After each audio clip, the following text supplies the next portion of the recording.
Linhas Cruzadas está de volta com a frase "Ali estava um homem ressentido", do livro Lembranças, de Alexis de Tocqueville.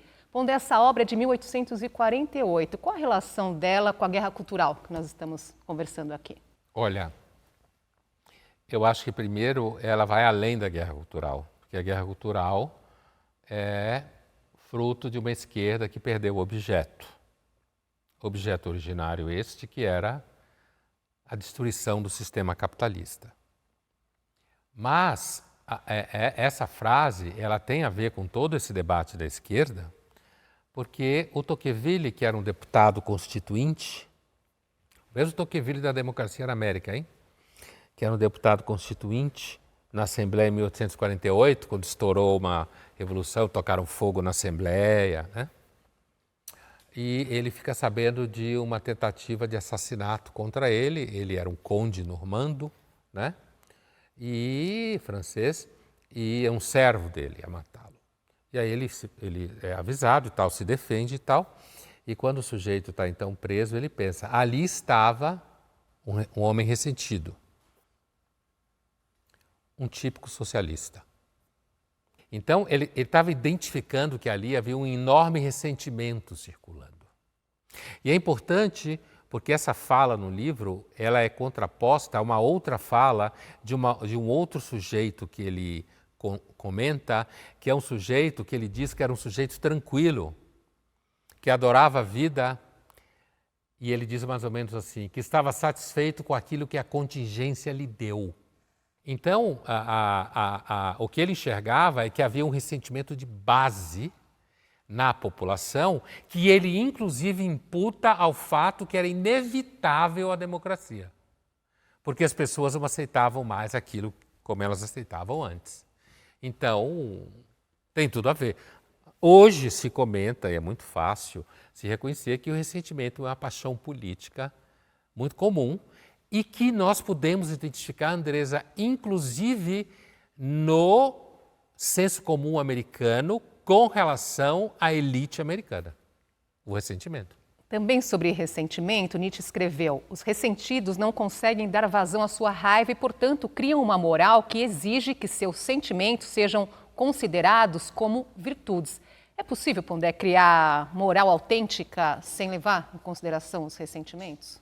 Moral autêntica, o Nietzsche seguramente achava que era possível. A moral de rebanho, como ele se referia à moral dos ressentidos como moral de rebanho, não. A moral autêntica do Nietzsche, como bom, influenciado pelo romantismo que ele era, a moral autêntica é a moral que nasce dos valores que eu mesmo gero e que fazem sentido para mim. A moral do rebanho, dos ressentidos, nasce da minha revolta de que existem pessoas melhores do que eu, pessoas que se dão na vida melhor do que eu, pessoas melhores inclusive moralmente, pessoas mais capazes do que eu e que, portanto, eu as quero destruir. O que é o feijão com arroz do dia a dia, inclusive em locais de trabalho. Pessoas que odeiam outras porque são melhores, mais bonitas, mais capazes. Todo mundo sabe que isso existe. Mas está na moda dizer que, na realidade, isso é um problema político, né? Então, assim, portanto, para o Nietzsche a resposta é não. Não é possível criar uma moral autêntica sem ressentimento, né? Agora, do ponto de vista da moral do rebanho que ele se refere, que é a moral dos mais fracos, que é criado para quê? Diz o Nietzsche. A moral dos ressentidos é criada para conter e impedir que os não ressentidos não vivam como querem. Então, essa moral dos ressentidos tem que fazer com que esses ressentidos sejam vistos como maus, como perversos, como indiferentes para a sociedade, como que não se preocupa com desigualdade social. E aí, o ressentimento molda essa moral do rebanho. O que acontece quando o senso comum se impõe sobre o senso crítico? Olha, isso é um doutorado, hein? Mas é uma excelente pergunta. Primeiro, eu tenho que fazer uma separação entre essa pergunta e o que a gente discutia, senso comum versus wokeismo. E por quê? Porque o wokeismo não é necessariamente senso crítico. Não é mesmo. E a forma como ele evoluiu para formas de intolerância autoritárias, destrutivas, prova que não há nada de crítico nisso. Qualquer pessoa crítica sabe que a orientação sexual, o gênero e a cor da pele, sei lá, não diz nada sobre o caráter dela. Ou se ela vale moralmente ou não, como pessoa que tenha virtudes. Né?